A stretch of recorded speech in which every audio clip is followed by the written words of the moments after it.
कि एक लड़की आती है। सुनो सुनो दोस्तों, देखो मैं क्या लेकर आई हूँ कल मार्केट से। देखो मेरे हाथ में ये जो घंटी देख रहे हो ना तुम, तुम्हें पता है ये कल मैंने मार्केट से अपनी मम्मी के साथ ली। और पता है उस खिलौने की दुकान में एक बूढ़ी अम्मा थी। उन्होंने कहा कि इस घंटी को बजाने से सब भूत और चुड़ैल भाग जाते हैं। वाह नीना, तुम्हें तो उस दुकानदार ने अच्छा बेवकूफ बनाया। भूत जैसी कोई चीज नहीं होती और ये घंटी बिल्कुल बेकार है। मोंटी और उसके साथ सभी नीना की बात सुनकर जोर जोर से हंसने लगते हैं। नीना अपनी दोस्तों की बातें सुनकर दुखी हो जाती है और वहाँ से चली जाती है। ये क्या, मैं भी पागल हूँ जो बेवजह इस बेकार घंटी को लेकर खुश हो रही थी। सही ही कह रहा था पिंकू, मुझे इसे वापस करके दूसरा खिलौना ले लेना चाहिए। मैं आज ही छुट्टी के बाद जाऊंगी उस दुकान में। नीना स्कूल की छुट्टी होते ही उस दुकान की तरफ चल देती है। दुकान में वही बुढ़ी अम्मा बैठी हुई थी। नीना उनसे कहती है, अरे बूढ़ी अम्मा, आपने तो मुझसे कहा था कि इस घंटी को बजाने से भूत और चुड़ैल दूर भाग जाते हैं, पर मेरे दोस्तों ने इसके बारे में सुनकर मेरा बहुत मजाक उड़ाया और उन्होंने ये भी कहा कि ये घंटी एकदम बेकार है क्योंकि भूत प्रेत होते ही नहीं है। बुढ़ी अम्मा नीना की बात सुनकर मुस्कुराने लगती है। अरे बेटा, तुम्हें ये क्यों लगता है कि ये घंटी बेकार है? और क्या अम्मा, आप एक काम करो, ये ले लो और मुझे कोई दूसरा खिलौना दे दो। ये घंटी तो बेकार है। बेटा ये घंटी बेकार नहीं है, लाओ इधर दो। बुढ़ी अम्मा नीना से घंटी ले लेती है और उस घंटी पर ऐसे हाथ घुमाती है मानो वो उस पर जादू कर रही हो। बुढ़ी अम्मा फिर नीना से कहती है, ये लो, अब तुम्हें भूत भी दिखेंगे और इस घंटी से तुम उन्हें भगा भी पाओगी। क्या सच में? कहीं आप मुझे फिर से बेवकूफ तो नहीं बना रही ना अम्मा? अरे नहीं नहीं बेटा, सच में, जाओ तुम्हें खुद समझ आ जाएगा कि तुम्हें इस घंटी का इस्तेमाल कैसे करना है। ये सुनकर नीना उस दुकान से निकल जाती है और अपने घर की तरफ जाने लगती है। तभी नीना को याद आता है कि उसका बैग शायद वो दुकान पर ही भूल गई थी। वो दौड़कर उसे वापस लेने जाती है, पर जैसे ही वो वहां पहुंचती है वो हैरान रह जाती है। वो दुकान गायब हो चुकी थी। अरे यही तो थी वो दुकान, कहाँ चली गई? कहीं मैं गलत रास्ते पर तो नहीं आ गई? कहाँ गई वो बुढ़ी अम्मा? नीना चारों तरफ उस दुकान को और उन बुढ़ी अम्मा को ढूंढने लगती है, पर वो उसे कहीं नहीं मिलती। नीना घंटी को लेकर वापस घर आ जाती है। अरे नीना, आज इतनी देर कैसे हो गई? मम्मी वो बस ऐसे ही। आप खाना निकालो ना, बहुत भूख लग रही है। शाम होते ही नीना पार्क में खेलने के लिए चली जाती है। अरे आज तो इस पार्क में कोई बच्चा दिखाई नहीं दे रहा, कहाँ है सब? तभी नीना को एक बेंच पर बैठी औरत दिखाई देती है जो कि जोर जोर से रो रही थी। नीना उसके पास जाती है और उससे पूछती है, अरे आंटी क्या हुआ आपको? आप रो क्यों रही हैं? बेटा मेरे घर में एक चुड़ैल घुस आई है, उसने मेरे पति को मार डाला और अब वो मेरी बेटी के शरीर में घुस गई है। जब मैं घर पर थी तो मेरी बेटी के शरीर में घुसी चुड़ैल ने मुझे भी मारने की कोशिश की, पर मैं भागकर यहाँ आ गई, कहीं वो मेरी बेटी को भी कुछ ना कर दे। क्या? चुड़ैल? चुड़ैल के बारे में सुनकर नीना को बूढ़ी अम्मा की कही हुई बात याद आती है। आंटी शायद मैं आपकी मदद कर सकती हूँ, चलिए मुझे अपने घर लेकर चलिए। वो औरत नीना को अपने घर लेकर जाती है। औरत नीना को घर के अंदर ले जाती है और घर को अंदर से बंद कर देती है।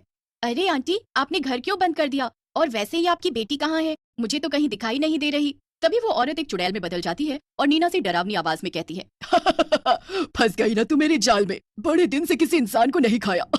आ जाएगा ना मजा। मैंने तुझसे सब झूठ बोला था, कोई बेटी नहीं है। मैंने तो सोचा था मुझे कोई देख नहीं सकता, पर तूने मुझे देख लिया, इसीलिए मैंने ये प्लान बनाया तुझे खाने के लिए। चुड़ैल तुम हो? ये मैं कहाँ फंस गई? देखो मुझसे दूर रहना वरना मैं तुम्हें मार दूंगी। मेरे पास ऐसी घंटी है जिससे तुम मेरे पास नहीं आ सकती, ये देखो। इतना कहकर नीना चुड़ैल को वो घंटी दिखाती है। घंटी देखकर चुड़ैल समझ जाती है कि वो घंटी कोई आम घंटी नहीं बल्कि सचमुच में एक चुड़ैल भगाने वाली घंटी है। अरे तो ये बात है, तुझे पता भी है जो घंटी तेरे पास है उसी की वजह से तू मुझे देख सकती है। वैसे ये तेरे पास कहाँ? मैं इससे तुम्हें देख भी सकती हूँ और तुम्हें हमेशा हमेशा के लिए भगा भी सकती हूँ, समझी चुड़ैल कहीं की। चुड़ैल को ये सुनकर गुस्सा आ जाता है और वो अपने हाथ से एक जादू करती है जिससे नीना की घंटी दूर जाकर गिर जाती है।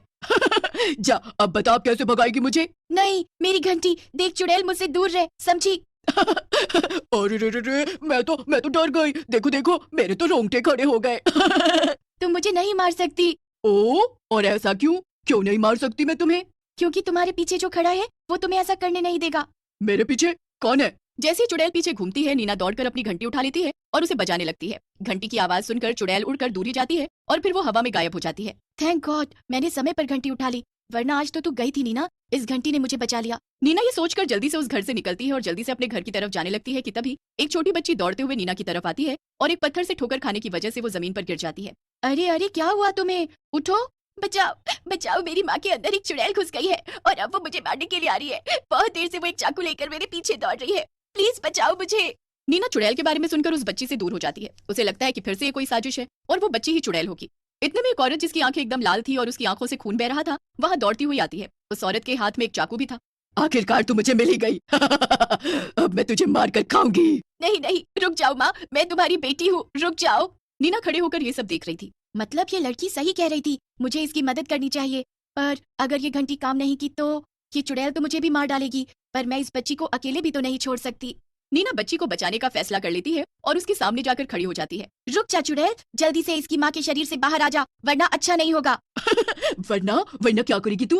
वरना मैं तुझे जबरदस्ती इसके शरीर से बाहर निकालूंगी, समझी? नीना अपने पॉकेट से घंटी निकाल लेती है और जोर जोर से उसे बजाने लगती है। घंटी की आवाज सुनते ही चुड़ैल औरत के शरीर से बाहर आ जाती है और दूर जाकर गिरती है।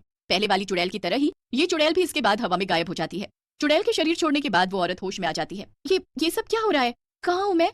माँ तुम मुझे मारने के लिए चाकू लेकर मेरे पीछे दौड़ रही थी और इन दीदी ने उसे बाहर निकालकर हवा में गायब कर दिया। थैंक यू सो मच बेटा, मेरी और मेरी बेटी की जान बचाने के लिए। मैं तुम्हारा ये एहसान कभी नहीं भूलूंगी। वो औरत और बच्ची नीना को थैंक्स बोलकर वहां से चले जाते हैं और नीना सोच में पड़ जाती है। अंधेरा होने वाला था पर नीना घर जाने के बजाय उसी पार्क में जाकर बैठ जाती है और उस घंटी को देखने लगती है। तभी वहां पर वही बुढ़ी अम्मा आ जाती है जिसने नीना को वो घंटी दी थी। अरे क्या सोच रही हो नीना? नीना चौंक जाती है और उनसे कहती है, आप यहाँ कैसे? मैंने दिन में आपको कहाँ कहाँ नहीं ढूंढा था। ये घंटी तो सचमुच काम करती है, पर इसकी वजह से आज मेरी जान जाते जाते गई। क्या आप भी कोई चुड़ैल हैं? नहीं नहीं, मैं चुड़ैल नहीं और तुम मुझसे कभी भी नहीं मिल सकती। सिर्फ तभी मिल सकती हो जब मैं तुमसे मिलना चाहती हूँ। वैसे तुम्हें ये घंटी कैसी लगी? बिल्कुल भी अच्छी नहीं, पर इसी से तो तुमने 2 लोगों की जान भी बचाई। अगर तुम चाहो तो मैं इसे वापस ले सकती हूँ और अगर तुम चाहो तो तुम इसे रखकर कई और लोगों की जान बचा सकती हो। तो जल्दी से सोचकर बताओ क्या करना है तुम्हें? दिन में मैं डर तो बहुत गई थी, पर मुझे उस बच्ची और उसकी माँ की जान बचाकर काफी अच्छा लगा, तो मैं इसे अपने पास रखूंगी और लोगों की भी जान बचाऊंगी। शाबाश, तो जाओ अब अपने घर जाओ, अंधेरा हो गया है और तुम्हारी माँ तुम्हें ढूंढ रही है। नीना दौड़कर अपने घर की तरफ जाने लगती है, पर जब वो पीछे मुड़कर देखती है तो वो बुढ़ी अम्मा फिर से गायब हो गई थी। इसके बाद नीना कई लोगों की मदद करती है। अक्सर लोग घंटी बजाओ चुड़ैल भगाओ कहकर एक दूसरे को नीना और उसकी घंटी के बारे में बता